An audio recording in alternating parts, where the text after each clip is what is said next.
Shabbat Shalom, everyone. I'm Brother Doug with my mom's sister Sharon, and we got Sister Marissa with us, Brother Yahusha, Brother Dennis.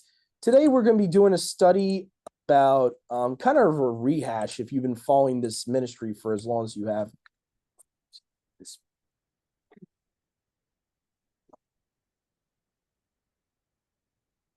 So basically, we did this study called Should Believers Celebrate Halloween back way back, like at least a good 6-7 years or more ago. I wanted to rehash this and rename it because I feel like it's too generic to put believers, especially when the majority of us out here, us, this ministry here is very intentional about separating Yasharal from Christianity. So I wanted to make it very clear that the audience today for this is specifically those of Yahusha's household. So basically, this is going to be renamed as Should Israelites Celebrate Samhain, aka Halloween? So Yahuwah tells us to be set apart. Yahusha tells us to be set apart.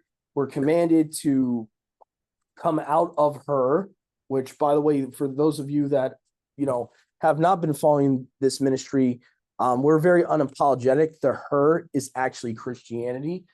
The her is actually Mystery Babylon. The her is the Catholic Church in prophecy. So when Yahuwah says to Jeremiah, come out of her, it's not just talking about physical Babylon at that time. It's not just talking about those of the Israelites that were in Iraq and they were in captivity. That was a future component that gets quoted later on in Revelations 18 that is talking about Mystery Babylon, which is, Catholicism, okay? Essentially, Mystery Babylon, the harlot, that's the Catholic Church. So a lot of us have came out of her. Some of us have came out of her, but have held on to her cup of fornication, if you will. Some of us have not fully gotten rid of that cup of fornication, have not become sober and turned away from her practices. Whether it be visiting the dead of a family member, trying to talk to the dead at their headstone, whether it be, when sometimes you'll go to a funeral and people unintentionally, not even thinking about it, subconsciously will talk to their dead family member with the open casket. That is necromancy. Talking to the dead at a headstone, necromancy. These are things that are of witchcraft. These are things that we learn in the Christian church. That's institutions of witchcraft in the Christian church. Because of society. One of their own so-called, big preachers, C.H. Spurgeon, I'm going to give you a quote from him. I'm not a Christian, but I do like some of his quotes sometimes. C.H. Spurgeon on what happens when the Circe becomes like the world. So his point was, again, he was deceived himself, but he really thought he believed in the Elohim of Abraham, Isaac, and Jacob. So his message was when the Circe compromises its message to appease the world, it loses its influence and its spiritual power. Now, again, Spurgeon was deceived and thought the Circe was the assembly. So just, again, take it with a grain of salt, what he's talking about as the church, okay? Spurgeon warned that a Circe that aligns with the world is likely to be one that the Creator abhors, hates. Yeah. As it softens the good news, instead of boldly proclaiming its truths and abandoning the Most High's authority for worldly methods. So again, this can be applied to all these pagan holidays.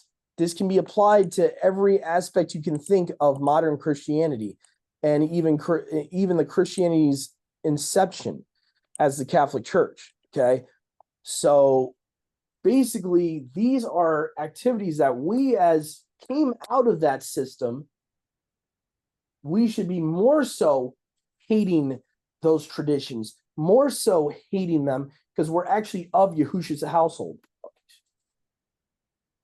So hopefully that kind of clears that up there. So I'm mainly, again, this message is for mostly and mainly to fellow brothers and sisters of Yasharal Israel, real Israel, the elect. Now, if there's any Christians that I just want to, before I start this message, any Christians that may be watching later on YouTube, you're not obligated to stay on here. We would like it, but you're not obligated. If you feel that you can't handle this message, then you might want to turn this video off at this point. But if Yahuwah is calling you, if you feel led, feel free to stay on. So that's my choices for you. But this is going to get ugly. It's not going to be pretty. Okay. Right. So, first I want to deal with the history of this. Okay. You can look this up for yourselves, guys. And even in the religion of Christianity, okay, even in the religion of Christianity in this country, they did not celebrate Halloween, whatever you want to call it, Samhain, until the early 19th century, meaning that the Puritans would have never considered it something righteous. The Pilgrims would have never done it. So basically, those of you that are Christian that are still listening, this is something you can fact check me on. Okay. You can look up on the internet for yourselves, but none of your founders or even progenitors of your religion would have even thought it was something righteous to do at that point in time until the 1900s. Okay. Something to look into for yourself. Okay. Historically, this was not celebrated in this country until that time because you did not have the Irish potato famine until that time. Okay. Which means no one in this country was celebrating it until that time. So that means that this was something new. This was an Anglo-Saxon, Wiccan, pagan tradition that was brought over here. It was brought over here because of the potato famine, basically. Okay, so that's historically proof of what happened there. And then furthermore, once you had all these Irish Catholics and everything in America, eventually the Puritans start accepting this, Christmas and all this stuff, and then you get what Christianity has today. But the interesting part is the Puritans, what they believed, if they were alive today, would probably agree with those of us that are in Yahuwah and would be just as angry and detested at what their religion, not our religion, their religion has. And the reason I say that is because we are Hebrews. We are not Christians. We are of Yahuwah's household, the true Most High. Okay. So I don't mean that to offend any Christians that are watching this, but just realize if you know this ministry, if you've been following us for a while, okay, I am unapologetic, okay, about what Christianity is. I don't have time to go through what that religion really is today. If you want to, you can, if there's a playlist about the difference between Yahuwah and Yahusha, that's one of our videos. The difference between the Holy Spirit and the Ruach HaKodesh, the set-apart spirit, that's the part 2 of that series. I suggest you watch those if you're really interested, because those will explain why we don't identify with the Greco-Roman westernized counterfeit of the Messianic faith, because I truly believe that's what it is. It is a religion of confusion. It's a counterfeit Messianic faith of the wrong Messiah mixed in with Wicca and other traditions. That's basically what Christianity is. But anyway, so Job 14:4 cannot turn something unclean into clean. So I know a lot of us have, this is kind of a rehash. Most of us know this verse. And again, people will say, well, this is not, This is not talking about something spiritual. Yes, I get it that the context wouldn't be, but you can still always turn something physical and look at the spiritual aspect of it. Okay. So the point is Job here. It says, who shall be pure? And actually, I would argue this is spiritual here, especially the way the Septuagint reads it. Who shall be pure from uncleanness, meaning sin, or even ceremonial uncleanness? How can you be pure from being unclean, in a state of uncleanness? No, not even one. So in a sin concept, it's saying, how can you do something sinful and make it pure? Or how can you of yourself be pure from doing something unclean? Not one person can. So basically what I'm saying is, if you do something that's obviously stated against, in the Bible, no, I do care.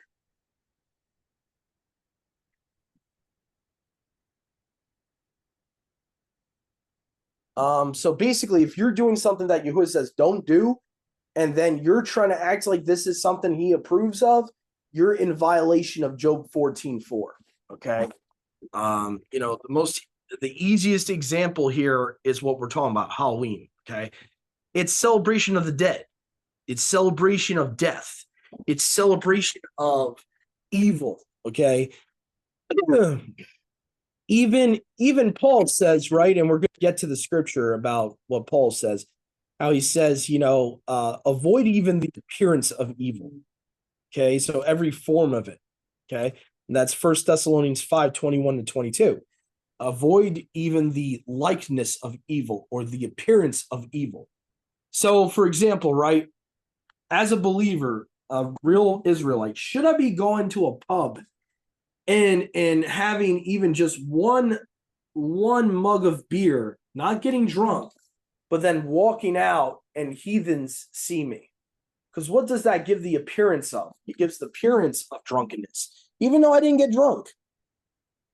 That's what you call the appearance of evil. Okay. And there's better examples, like should we be wearing certain type of apparel of certain musician bands? Okay, even though it's just a shirt, it's the appearance of evil. Should I be wearing a KISS shirt as an Israelite? Should I be wearing AC/DC, or even worse, Iron Maiden, those really overtly satanic bands? Okay, no, because it would make people think I'm a Satanist. Okay, that's why you don't do things like that. And the same thing with these so-called holidays. There's no difference. Okay, me dressing up. And by the way, in superstitions, the reason they would dress up in costumes, when you research it for yourself, it goes all the way back to the superstition that they're trying to scare away demons. Okay, birthdays, right? Why do they have them blow out the candles, right? To scare away the spirits.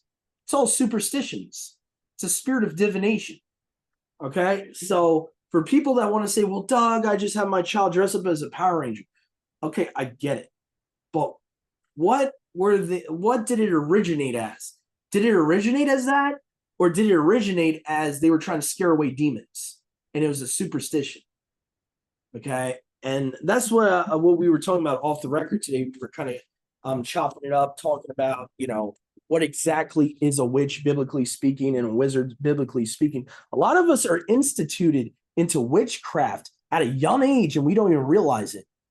I'm trying to think of like even subtle examples of it. We watched Sabrina, the Teenage Witch, as a child, and we think in the 90s, oh, it's just TV, it's just fake, it's just fun.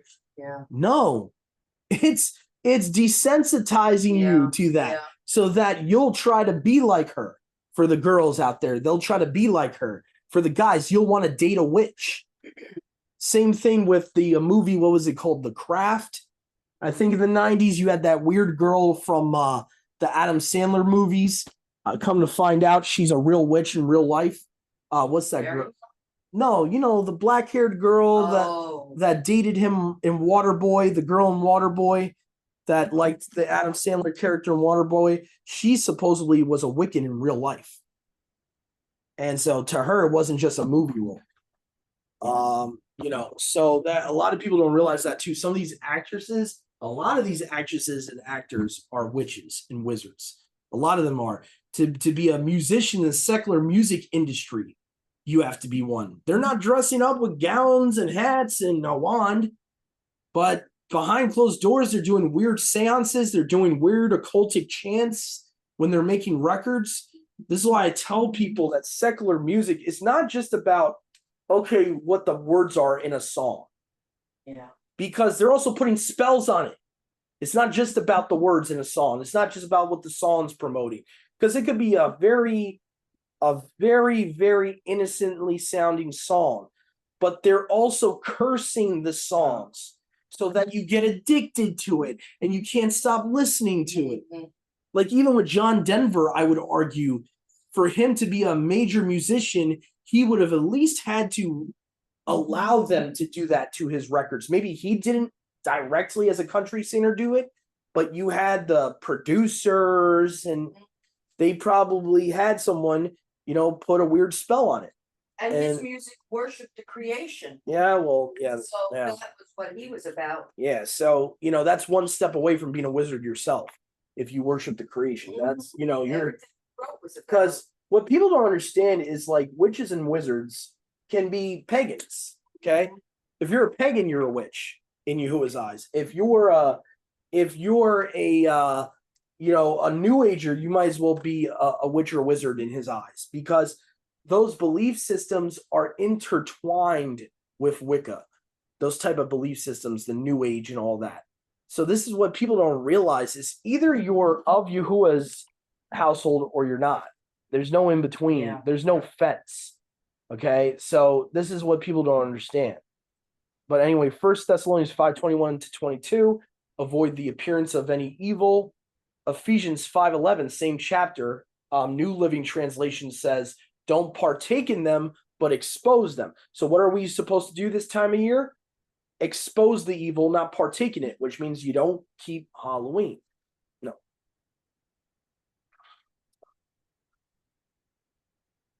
So anyway, Deuteronomy 12:2-4, New Living Translation, don't worship Yahuwah the way the nations worship their mighty ones. A lot of people will say, well, that's talking about, worshiping idols of stone and all that.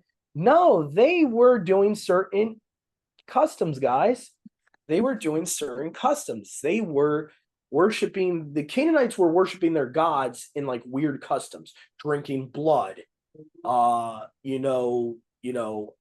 bestiality, homosexuality. So, and this is why when I remember when I was in Christianity, you would have these people that claim to be Christian and claim to be Christian, but they're gay or bisexual. I'm like, you do realize you can't worship him any way you want, right? You can't live the type of lifestyle you want, right? If he's telling you it's wrong, then it's wrong, and you got to change. So again, that's why we were talking about earlier how there's a spirit of witchcraft in Christianity, especially when you talk about the once saved, always saved people. They don't realize it, but they are preaching the way they say, throw away the law of Moses and you don't need the law anymore. You're already saved. You are preaching, do as thou wilt. Yeah. You don't even realize it. You are literally preaching Satanism. That's Satanism. Okay. Do whatever you want. Live however you want, but Yahusha's blood is your insurance policy. That is Satanism. That is, and again, that's not what the scriptures teach. That's not what Paul was saying. So I'm just saying that for anyone out there, any Christians that might be listening in, as a warning. Anyone that's teaching that to you, you run away from them. Anyone that's teaching that to you, that is a whole nother good news. That is not the good news of Paul. That's not the good news of Yahusha. That's not the good news that any of the apostles preached. Any of them. They did not say, go on sinning and you got an insurance policy. Never said that. Never said that.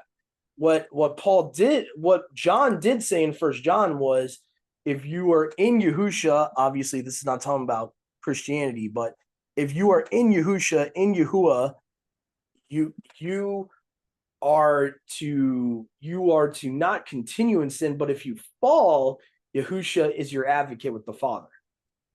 Meaning that he's like a lawyer, okay? Meaning that for all of our shortcomings, he'll be our lawyer on judgment day.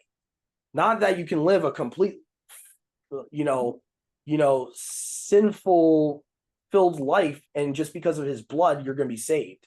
Okay, that's not what he died for. He didn't die for people to continue in sin. And that's how I know that religion, as far as the Southern Baptists are concerned, preach another good news, and they preach another Yahusha.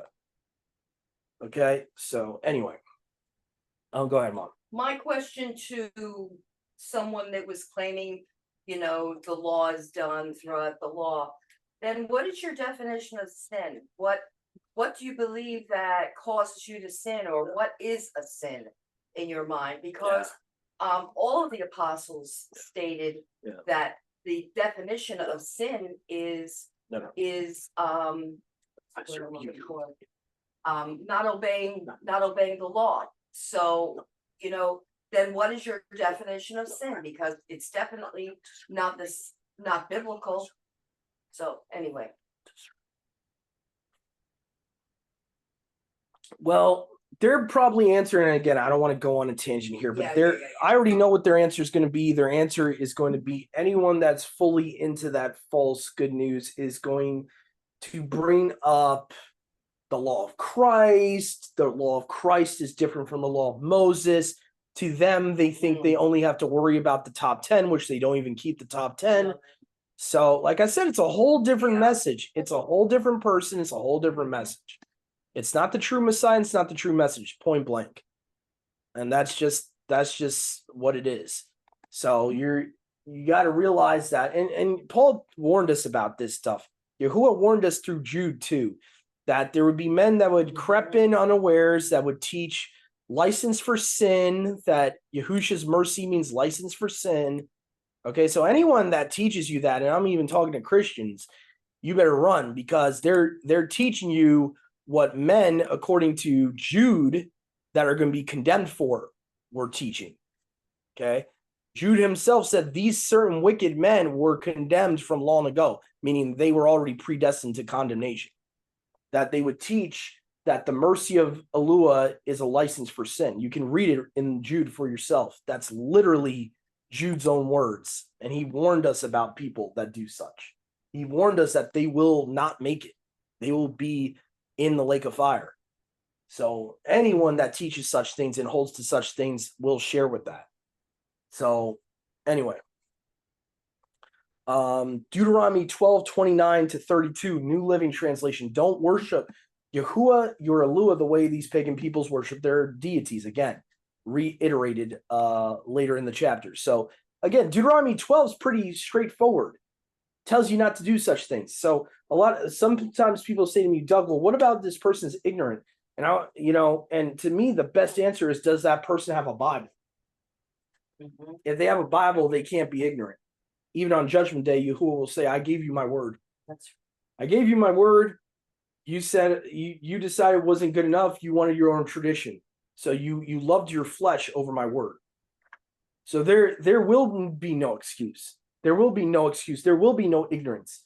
When I'm not the first person to expose Halloween in the past couple of centuries.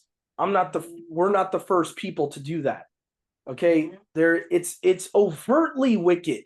For you to, I mean this with all respect to any atheists out there, if you love Halloween in your spirit, there's something wrong in your spirit.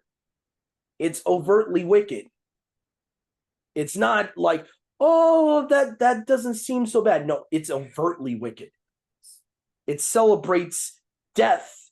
It celebrates smoke, skulls and bones and, all satanic type of things. And not only that, brother, now they incorporated the Day of the Dead, which is a Mexican tradition, the day right after Halloween, which is Dia de los Muertos.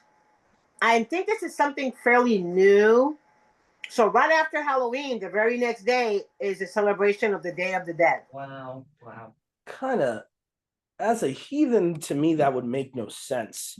Like, just thinking about it from a worldly perspective, to have a separate day for that, it's the same thing. Yeah. The Day of the Dead, it is that. Like, that's what the Mexicans and the Aztecs and all of them would celebrate as Halloween. So why are they making it as, that is so stupid. It's an ethical thing. That is, but Halloween's the same thing. It's just the Irish form of it. It's not any different. It's your, but anyway, yeah, Day of the Dead 2 goes into more worse stuff because they celebrate, they go to the graves of their family members and they bring food. So now you're bringing offerings, food offerings, sacrifices to the dead. Yeah. Yeah. Another thing Yahuwah says don't do to his people. He says, don't do that. Don't, and actually, I don't even have that typed up, but let's actually go to that. Since Marissa brought that up, let's go to Isaiah. I think it's 64, 65, if I'm not mistaken, where he talks about eating swine near the graves and all that. Not just eating ham, but they're at the graves eating ham. They're making covenant with the dead and all that. Let me see here. Let's see here. Yeah, right here, where it talks about, but you prepared a table. By the way, this is talking about sacrifices. Okay. So you spread a table to fortune, and you filled a table, bowls of wine, sacrifices, liquid oblations for destiny. So this is his own people did this. So if former Israelites did this, we shouldn't be surprised if That's true. some of the so-called Israelites out there that claim to be of Yahuwah's household, that claim to be our brothers and sisters, will do the same things. Because again, Yahuwah says in prophecy, only a remnant of his own people will be saved. Okay, so there are going to be those that fall back into these things.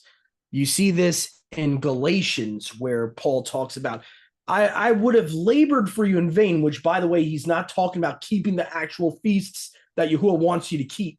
He's talking about these Galatians that were former pagans of Gaul, Gaul, okay? They went back into their pagan traditions. So there's even in the first century, you see with the body of Messiah that this was a problem. This was a reoccurring problem.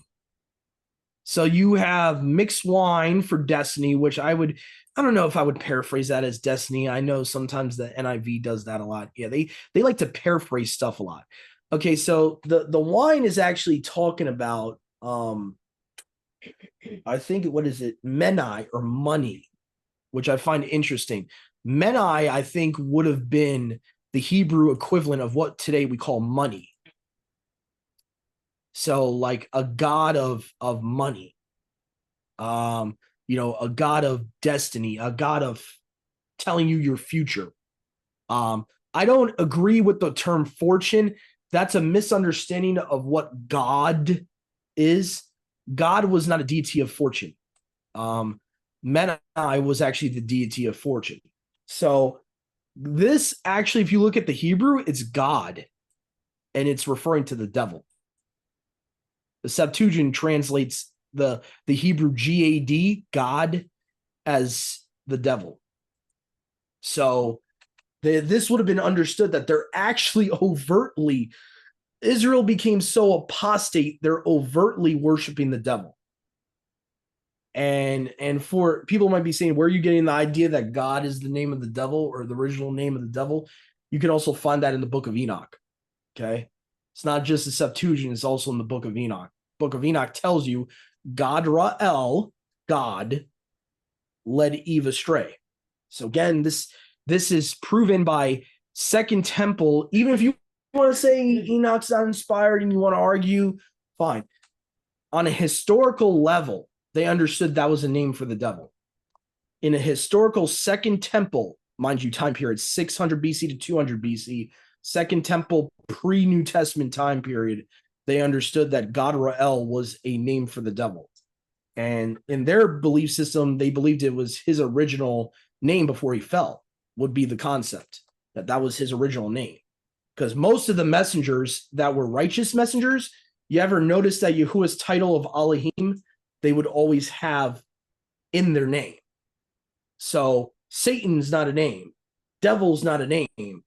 Lucifer's not his name. Lucifer was put in by the Latin Vulgate when it got translated from Hebrew to Latin. Jerome substituted Hallel, which again, Hallel and Lucifer don't even have the same spelling or phonetics. So for people to say that Lucifer is Greek or Latin for Hallel, I would disagree. Hallel and Lucifer have no sharing of phonetic sounding. When you transliterate, you keep the sound of the original word. You don't translate as a completely new word. Same thing with Yahusha. People want to say, oh, Jesus is just his Greek name. He never had a Greek name. His name was the same in every language. Okay, same thing with the enemy, Satan, whose really his original name would have been Gadrael, which I forget what it actually means. But anyway, so there was this concept in Isaiah 65 that Israel was so apostate they were serving the devil. That's kind of the concept. So they, and this is at the time, mind you guys, this is at the time when they're already divorced at this point. Yahuwah is rebuking them. He's like, you evil, evil children of mine. What is wrong with you?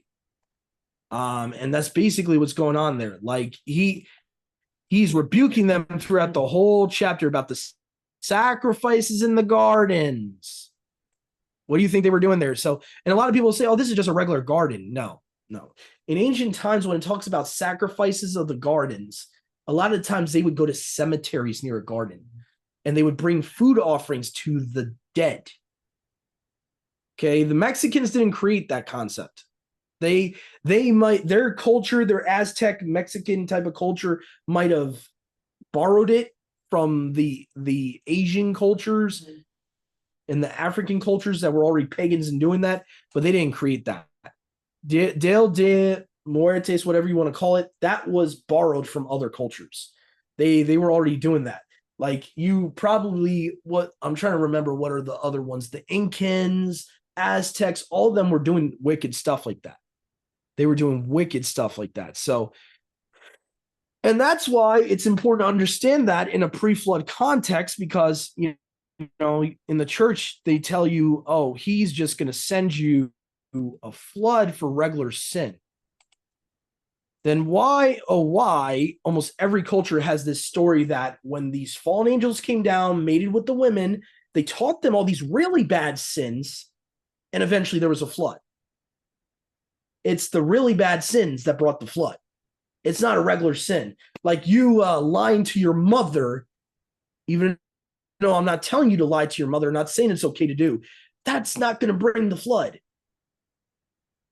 Okay, so when people say that in Christianity, I'm not trying to be mean. I have to chuckle when you talk about that. That's not why Yahuwah brought a flood.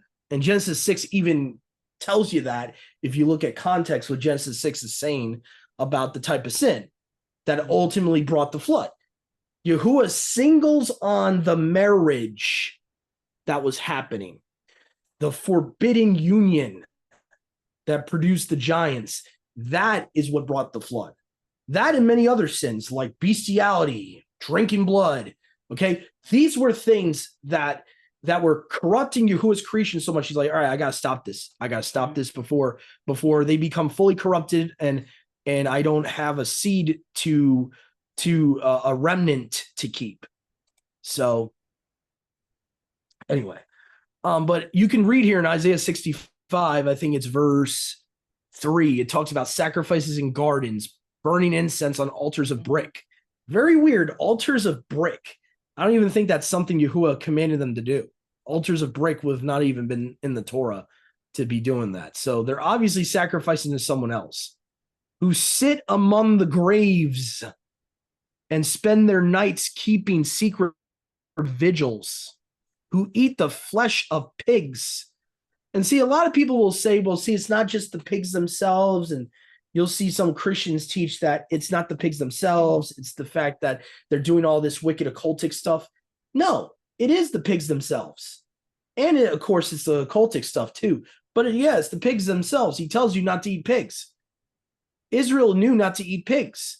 Okay, so you can't, like, I hear some Christians like, it's really the mixture of offering sacrifices to demons and all that. No. Go ahead, brother. So what I always end up bringing up is, like, do you know how unclean a pig is? Like, do you know the level of parasites it carries? Yeah, right? Yahuwah knows what he created for food, and he knows what he didn't create for food. And I've been met with the answer, well, the practices that we have today are much different. And so when they have pig in the store, it's it's clean now because the practices are different. They're more sanitary, et cetera, et cetera. And, what do you say to something like that? I would say if you got to constantly do all of that just to make the pig clean and there's still issues after the fact, that shows you who really never meant you to eat that animal. If you got to do all of that to the pig, but you don't have to do all that to beef and chicken and quail or whatever, to me, that's saying that maybe Yahuwah doesn't want you to eat that, and he's allowing parasites to be in that because he's trying to tell you, hey, listen, this is the garbage disposal. I don't want you to eat garbage. And, I think it's that simple. In health, even doctors today, man, they're telling people you shouldn't eat pork. It's unhealthy for you. Even if you take the uncleanness spiritual part away from it, it is the most unhealthy meat. High salt, high fat. You can possibly eat. Unhealthy. Oh, the sodium. It's even proven that people that eat ham all their lives, they end up having high blood pressure. Yeah. It's even been proven. I mean, you could go to health with them and be like, you really think the creator would want you to eat that? That's going to cause you all these health problems? Right. How does that make any sense? And with a Christian, I would point to the New Testament that we don't belong to ourselves. So we can't just eat whatever we want.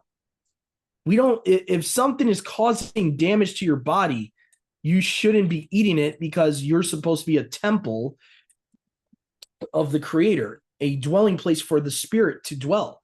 So why would you want to put filth in there that clearly is forbidden in the Old Testament? Not just that, but on a physical level, it's almost guaranteed to make you sick. Almost guaranteed. Mm-hmm. There's like I would say there's a very small amount of people that don't get sick by eating pig. Very small.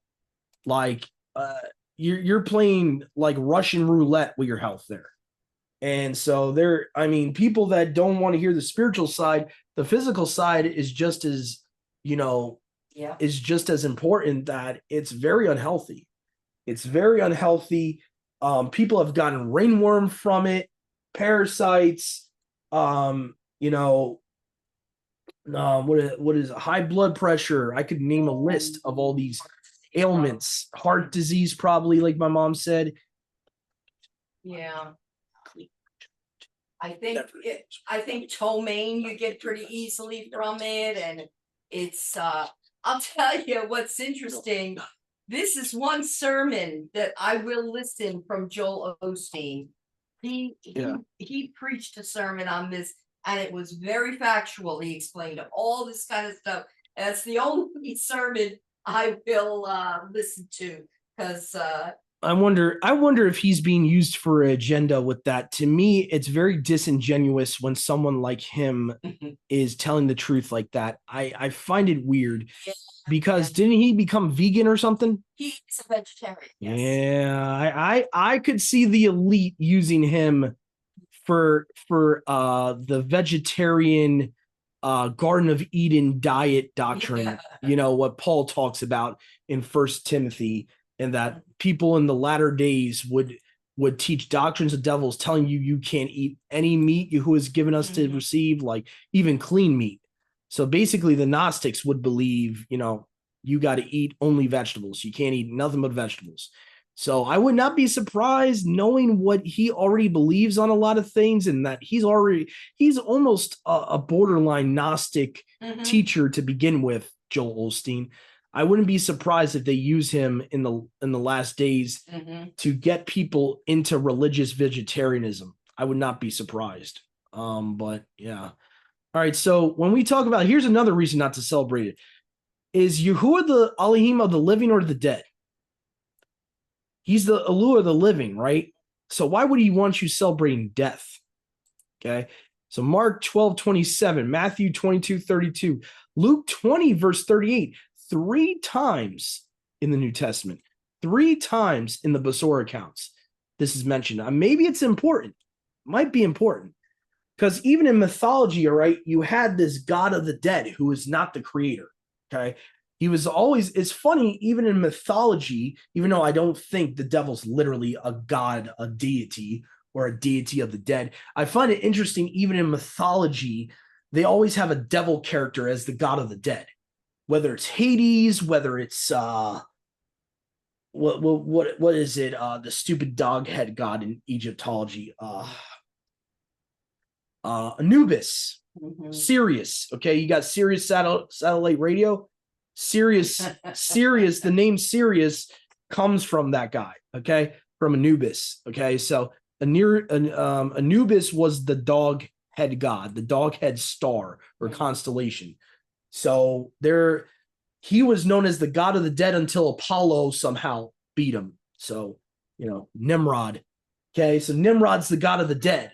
So by default, if you worship a mighty one that wants you to celebrate death, you are not serving Yahuwah. You're not serving Yahusha. I'm not saying that to sound mean, but that's the truth. Because Yahusha is the Elua of the living. Yahuwah is the Elua of the living. The devil, in many of these mythologies, the devil and his little, counterfeit Messiah, Nimrod, is the god of the dead. And that's just the way it goes. So you have wheat and tares. The tares will love death. The tares will celebrate death in a demonic way. And I think there's a verse in Proverbs that we haven't gotten to yet where it says, those that love death hate their own life. Mm-hmm. Or I'm sorry, it says, I'm thinking of another verse. No, the verse I have here says, all that hate Yahuwah love death. So you can't love Yahuwah and celebrate death. You can't love Yahuwah and then, turn around and, I'm going to dress up as Scorpion from Mortal Kombat or whatever. You can't. It's one or the other. Either you love life or you love death. And that's the way it goes. I know a lot of people will say, oh, well, in Corinthians, it says Yahusha, he's now the master of the living and the dead. That does not mean he wants you to celebrate death. It's talking about him resurrecting. That context is talking about him resurrecting and taking the keys of Hades, of Sheol, away from the devil. That's what it's talking about. It is not saying, oh, by the way, I'm also the Elohim of the living and the dead. Because then Paul would be contradicting. He would be contradicting basically Yahusha's own words. That would make no sense. So when he says he's the master of the living and the dead, he's talking about people. He's talking about people. He's the master of those that are in him, that are subjected to his righteous set apart spirit. And those that are dead in Messiah, okay, right? He's the master of all. He's the master of those that are alive and those that are dead. That is not the same thing as someone serving the God of the dead, okay? Or someone serving, a God of death, which again, a lot of these mythologies do. They celebrate death. They celebrate, evil. Proverbs 8:36, all that hate Yahuwah love death, which is why we should abhor death because we love Yahuwah, obviously.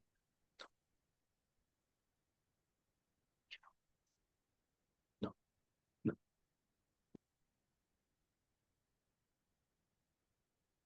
All right, so Deuteronomy 18:10-11. My mom brought this up to me.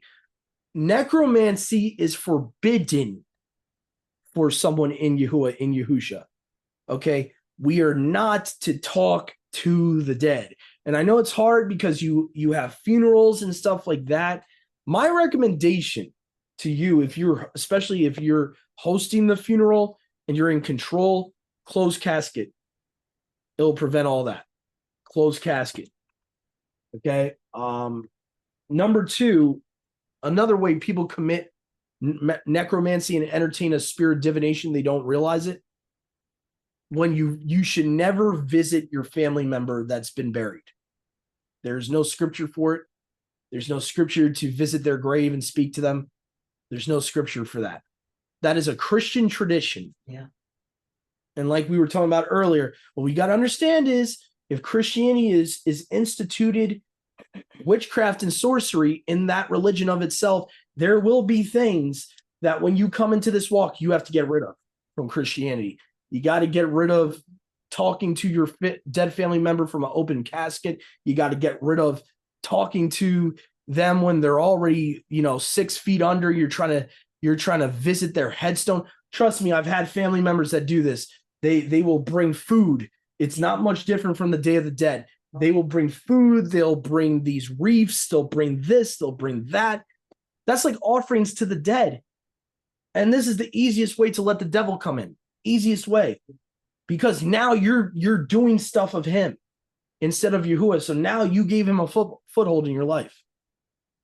So this is why I'm saying to actual Israelites out there, those that are really in Yahusha, just like us.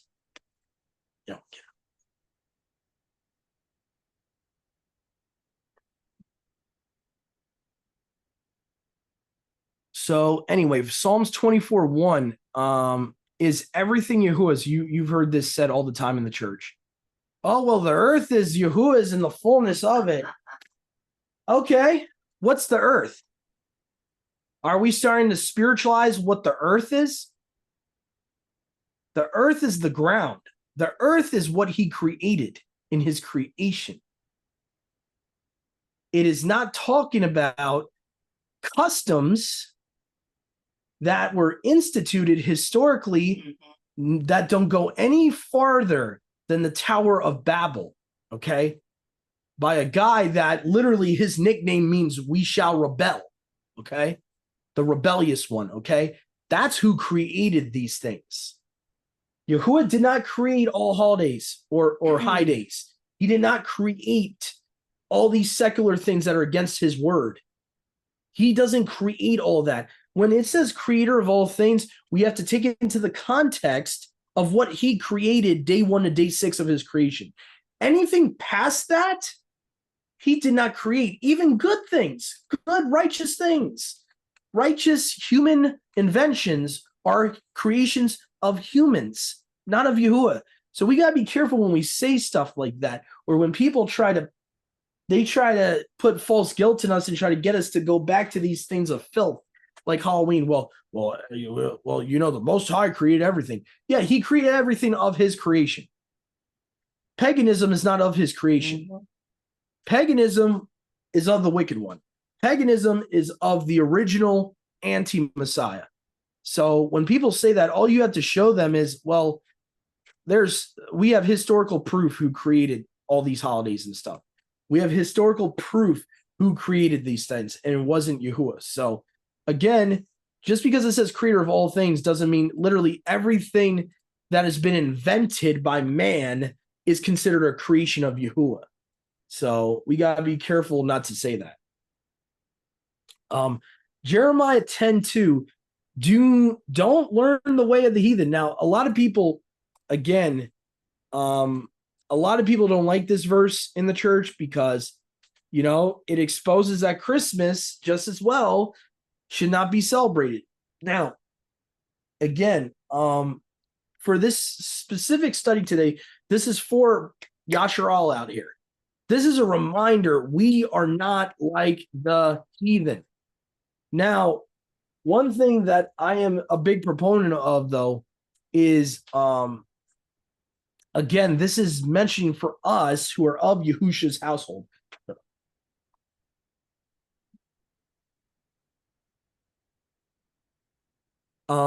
We are to not learn the way of the heathen. Now, this is where I think wisdom comes in when you're witnessing to people. To me, unless Yahuwah really impresses upon me to bring this subject up, this is not the first thing I bring up with a Christian. Why? Because they are still a heathen. Okay, so it says for us not to learn the way of the heathen. Okay, so Yahuwah, in my opinion, wants the good news to be shared before to a non-believer before you're trying to hit them over the head with the pagan holidays. Okay, first and foremost, death, burial, and resurrection. Why he had to die and resurrect to take his bride back. The actual good news story comes first before, warning a heathen about paganism.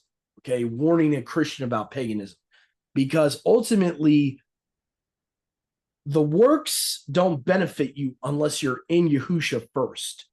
Unless they receive Yahusha and come into this faith first, them turning away from paganism and turning them away from Sunday worship and all that is not going to matter. And we see this in the Hebrew roots movement. Okay, a lot of people have turned away from paganism and stuff like that, but they have not turned away from the foundation of sand from the church. They have stayed in, in a sense, have stayed in Christianity and just applied Torah. Yeah. That's why I say, you can't put the egg before the chicken. Okay. So that's all I'm going to say about that. So when witnessing to a Christian, it's first and foremost important to give them the actual Basora message. Okay. Now, if Yahuwah moves you to share about paganism, that's a whole nother story. But, go ahead, brother. But chickens come from eggs, so don't eggs come first? Oh, I knew it. Yeah, I was afraid of that. I was afraid my words were going to be used against me there. Yeah, but in all seriousness, I was just trying to say, don't put something that I know it seems so important, but it's not as important as them receiving Yahusha. Okay. Yeah. They need to get that first, because again, like I've been trying to say for so many times, is unless they already have Yahusha, they need to receive him first. They need to understand he is not this effeminate, hippie, Italian-looking Messiah. Okay, if they still look at him as that, and they still idolizing these photos and paintings and thinking that the Christian Messiah is Yahusha, that the first and foremost would be to help them understand that that's not him. They're not the same person. So, because ultimately we come into covenant not by works, by belief first, then the works come. So, and I believe that's the same thing when you're talking to, for example, right? If you look into Paul's letters for yourself, right? How many pagans was he going up to before they believed in Yahusha, saying, oh yeah, you need to get rid of all that stuff? Or were they doing that after they received the good news? They did that after receiving the good news. They got rid of their paganism. Think about it, right? Book of Acts. Were they throwing away all their occultic books before believing? No. Yahuwah's will is to receive him, Yahusha, first. Number one priority, Basora first. Then worry about, talking to them about, okay, Christmas is bad, you shouldn't do it. Halloween's bad, you shouldn't do it. But don't be running off the first thing you say to them. That's what I'm trying to say. So hopefully that rings true for a lot of our mishpakas out there, because I've seen it happen, man. I've talked to sisters about it. I think the error is assuming because Yahuwah is moving them out of the church that they already have received Yahusha. And I wouldn't make that assumption, because the enemy can use that too. The enemy can use that too to keep them with JC and to not renounce Christianity. And that's a big issue in this movement right now. Big issue is that a lot of the mishpaka that means well, a lot of them have not renounced the church. They have not renounced the Circe. And so they're still in a way keeping a door open for the devil to come in.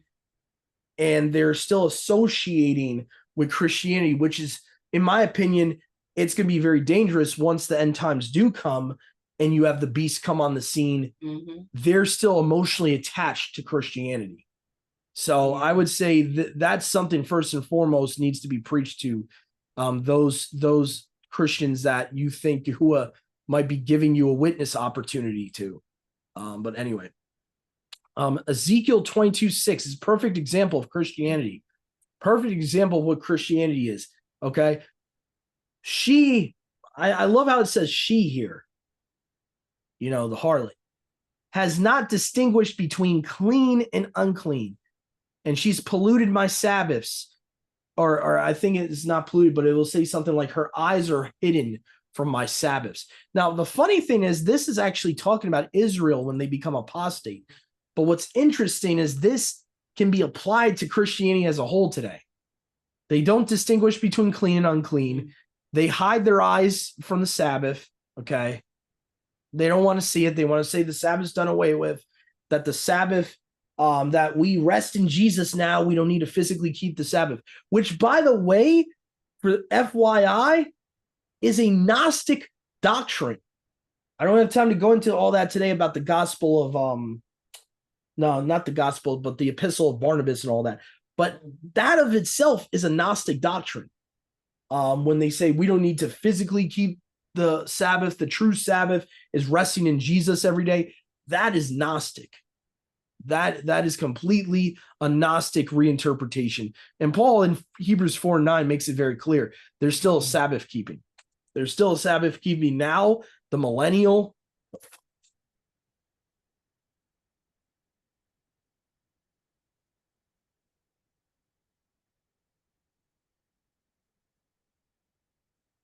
No. Zephaniah 1:8.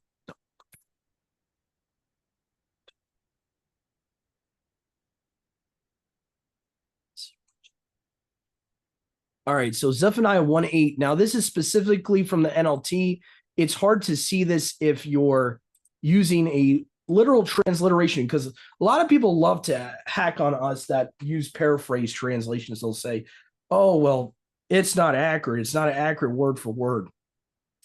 Sometimes the word for word from Hebrew to English, when you're going from one language to the next, it loses something. So paraphrase Bibles are really good for when there's phrases or idioms you don't fully understand. Okay. All right. So it says here, Zephaniah 1:8 NLT, all those that keep pagan ceremonies. And it talks about pagan clothing. Okay. So when a lot of people will say to me, what is this weird clothing that it's talking about?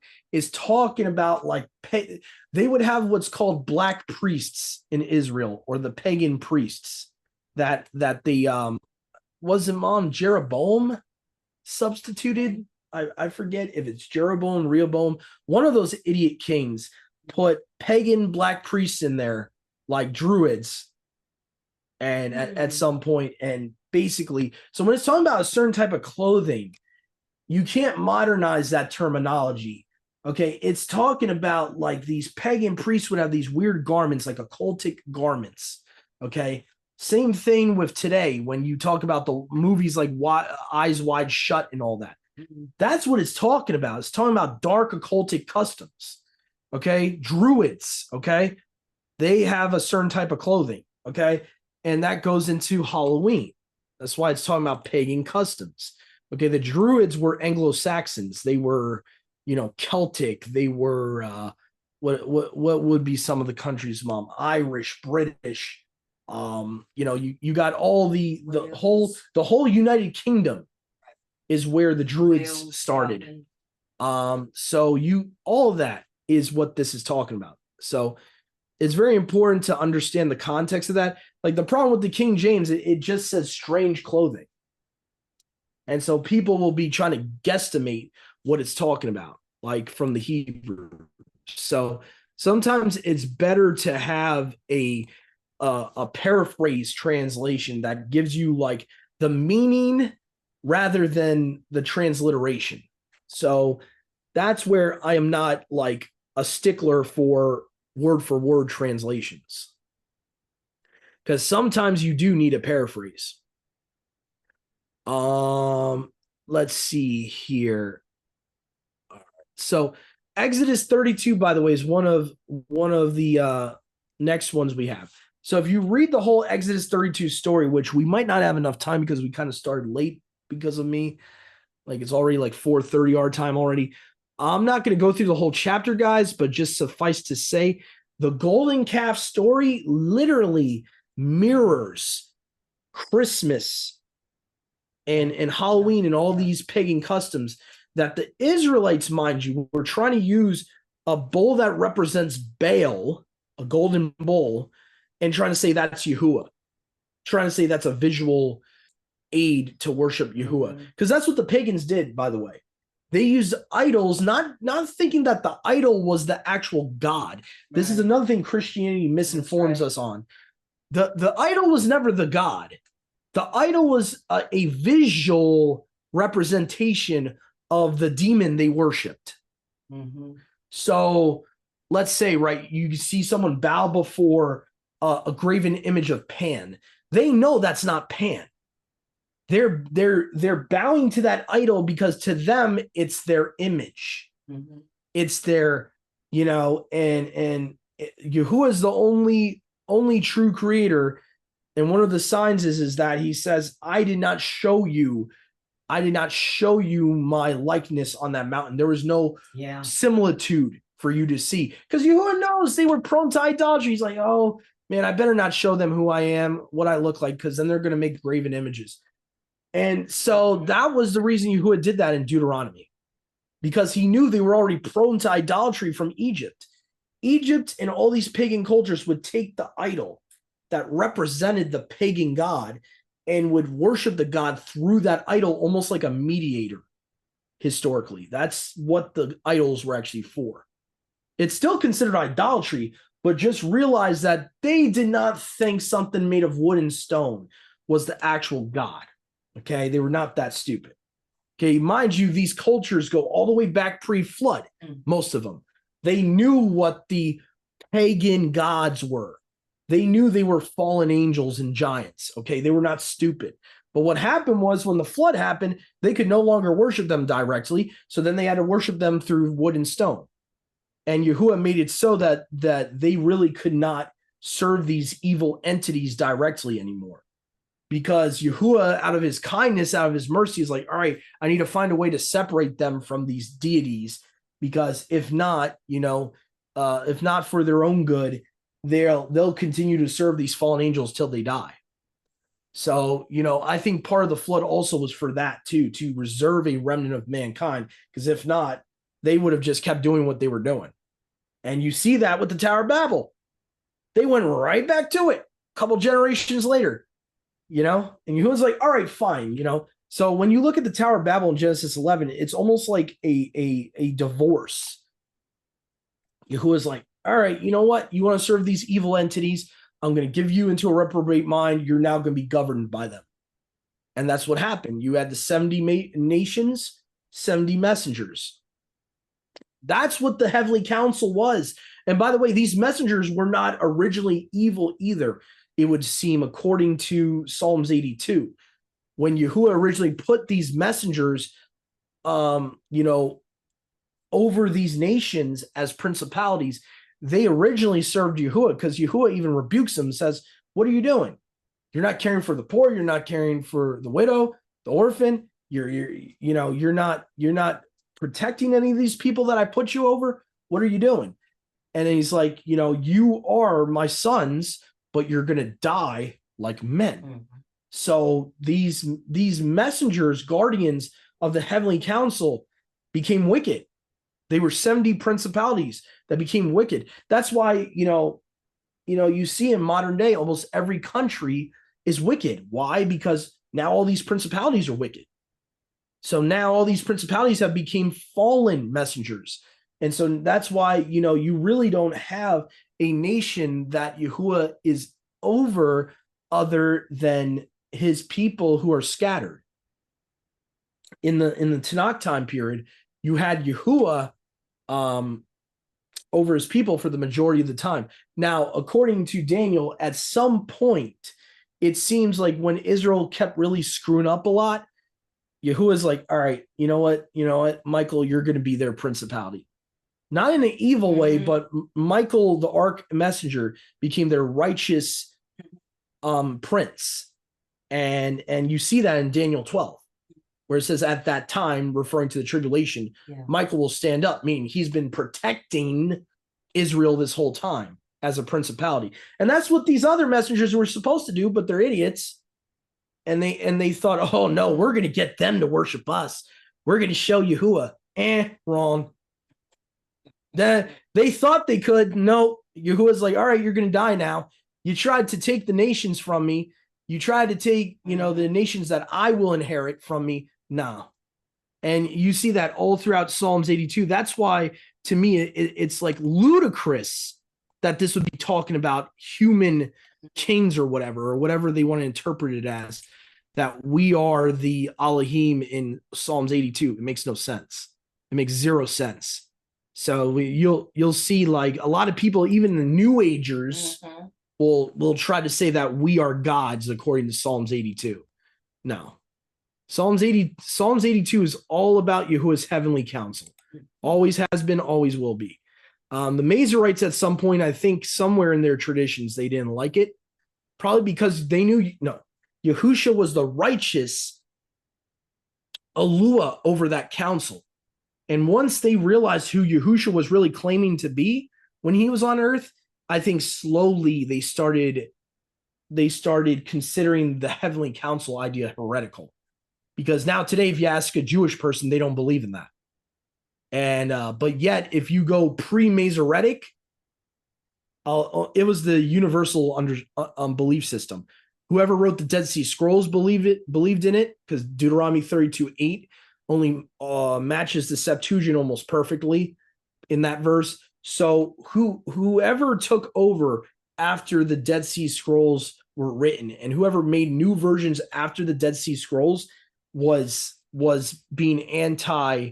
They were probably anti-Yahusha rabbis and scribes that wanted to remove him from being the basically the head honcho. He is the Alua, Yahuwah, who the supreme mighty one of the heavenly council. And and by the way, every culture had this concept. You can research it for yourself. Not to get on a tangent, but every culture had the what Christianity calls the divine council. I rather call it the heavenly council. And basically it's the idea that you had quote unquote lesser gods. You had quote unquote lesser mighty ones of the Gentiles. And Yahusha was this one supreme almighty over those lesser mighty ones.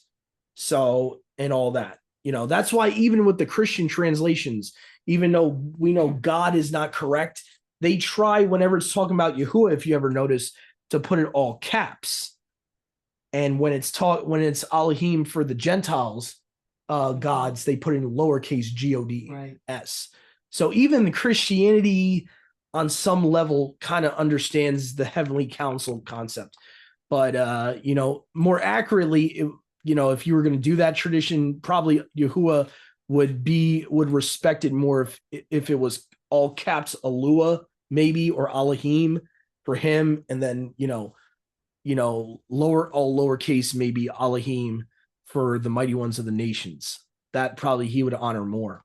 But anyway, just because that would be more respectful to do that. But because God is, like, again, the devil's original name. But anyway, so Matthew 10:37 is the next one we have. We're almost done here.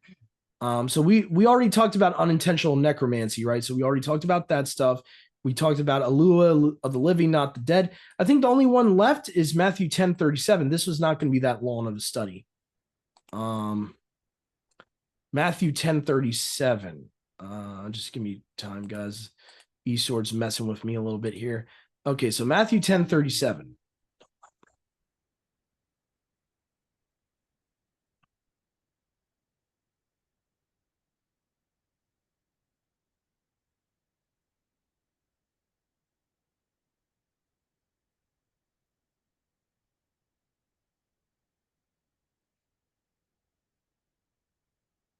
All right. So he who loves the father or mother more than me is not worthy of me.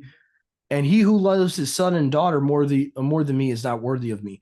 So this is one of those last verses I give people in this walk. This is the question you got to come to. Is Yahusha number one? Is Yahuwah number one? If you can compromise your faith, even on a couple days of the year, by celebrating Halloween, July 4th, Christmas, and all these other holidays, and so claim to be of Yahuwah's, you literally, according to Yahuwah's definition, you're not worthy to even follow him. Yahusha's own definition says this is basic. This is basic. This is called denying your flesh, denying your family, following me.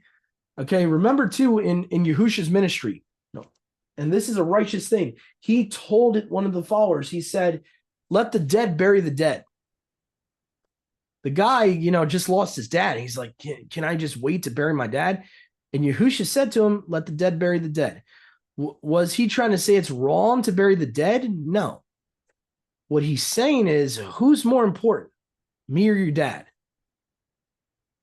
And again, anyone that can't do that basic thing cannot even be grafted in. So this is a very beginning thing. This is very beginning. So this is a mandatory thing. It's not an if, it's not a, oh, well, I'll consider it. No, it's mandatory. So if in any way, shape, or form, you're not putting your family members secondary to him, that's going to be an issue. Yeah. So that's why I say this study today is mainly for Yasharal. Are you really, really submitted to him? And is he number one above your family? I'm not saying you're not going to make mistakes and stuff you got to repent of, but I'm saying in a more of a willful type of way, are you on purpose putting your family above him? Are you rationalizing and constantly putting your children above him, your husband above him, your wife above him? Because he won't tolerate that. Go ahead. And actually, he gives us an example of himself with this in, I forget what Good News account, but Mary shows up with a couple of the other kids and wants to talk to him. And he says, and they say, your mother and your brothers are here. And he says, he points to the apostles and he says, these are my mother and my brother and my sister, those who does the will of my Father. So, he rarely asks us to do anything that he hasn't already shown us how to do it. And to do it. So, yeah.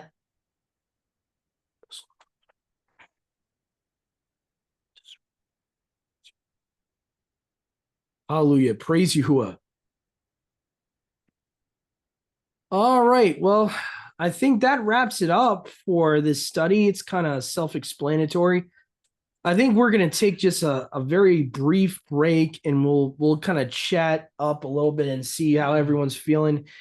I think we might have to wait, Yahusha willing, next Shabbat, we could get back to the regular readings, just because it's already going to be, in a couple of minutes, it's already going to be 4:45 near us. We're barely got an hour before, sunset. So anyway, guys, and just for the viewers and listeners and subscribers, we will probably be doing earlier meetings on Shabbat in the next month or so. Once the stupid daylight nonsense happens, we're going to have to push our meeting time up by at least a half an hour to an hour. We're going to have to, I would say, roughly somewhere between like 1 and 1:30 p.m. our time, because it's going to get very close. As it is, usually when we get off this meeting here, we barely got an hour before sunset. Once the daylight savings happen, you can take away that hour. So, basically sunset, as of daylight savings time, instead of 6:25, it'll be 5:25 or earlier. So we're going to definitely have to start around 1:30. So I'm just letting our viewers and listeners know, because we'll probably be on the recording a little bit earlier than usual. So just so you don't miss us. Okay. Anyway, Shabbat Shalom, everyone. Have a great rest of your Shabbat in Yahuwah and Yahusha. And to any Christians that are not in this faith yet, again, my intention was not to offend you. My intention is to give you the truth, because I do care about you guys. That some of you that are being called by Yahuwah, by Yahusha, I do care about you guys. I do want you guys to get out of the harlot. And if you have any questions, feel free to reach out. If you got any questions, I can give you more historical info. I can give you backing to what I said. And again, so anyway, so shalom, everyone. And to our brothers and sisters in Yahusha, in Yahuwah, see y'all next time.